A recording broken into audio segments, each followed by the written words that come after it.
Okay, let's try to do something. Just try to guess. How many fingers am I holding up? Well, these are three fingers. Okay, let's do another one. How many fingers are these? You are wrong again. These are five fingers. Trust me, I will explain. Just trust me. Let me tell you a story to validate my point. In 1961, there was a German Baptist preacher called Paul Scaffe. He founded a Christian community, not a church, just a Christian community. He presented the community as a Christian agricultural settlement where families could live according to strict biblical principles. Many followers trusted him, of course, because he claimed to be a servant of God and a protector of children. Over time, however, Scaffe turned the community into something entirely different. He turned it to a place of extreme control. He convinced members that obedience to him was obedience to God. He separated families, controlled how they received information, even punished those who questioned him. It was as serious as that. And he used religious language to justify his authority. Children were not spared. Children were especially vulnerable under his leadership. Scaffe committed serious abuses, including essaying of children, while many followers didn't say anything.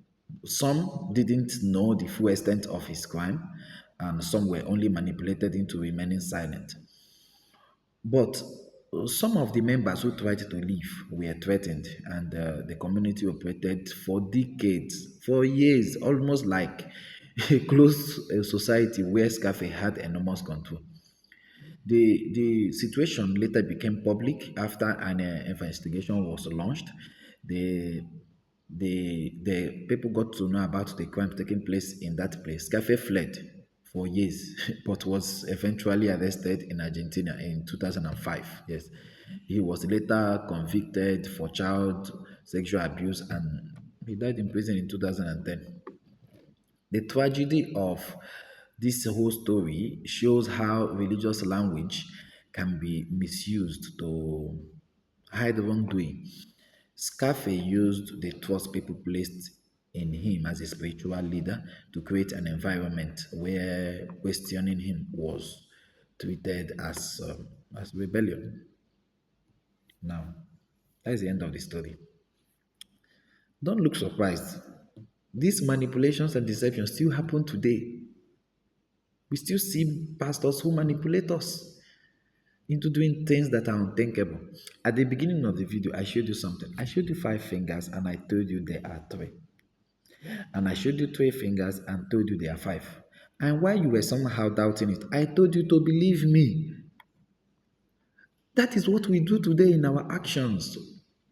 It is not only pastors who are manipulating us into doing unthinkable things. Of course, we see this type of pastors in every church. No matter how disciplined the structure is, there will always be some who manipulate their members.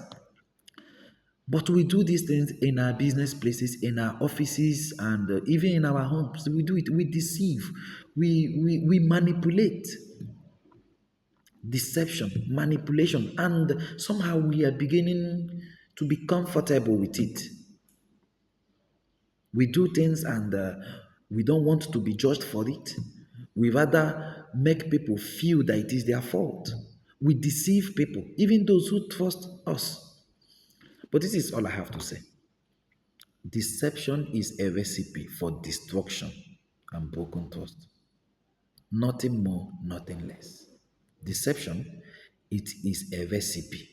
The more we keep deceiving people, the more we break the trust they have in us.